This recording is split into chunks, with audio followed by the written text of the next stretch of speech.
ya, bentuknya bulat-bulat seperti ini ya. Seperti apa teman-teman?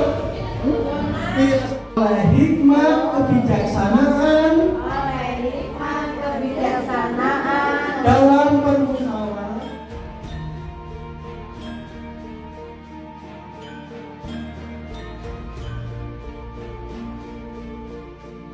Nah, ini ada yang batik dengan motif atau gambar burung dan burungnya ya. Ini ini ada yang batik nih teman-temannya ini.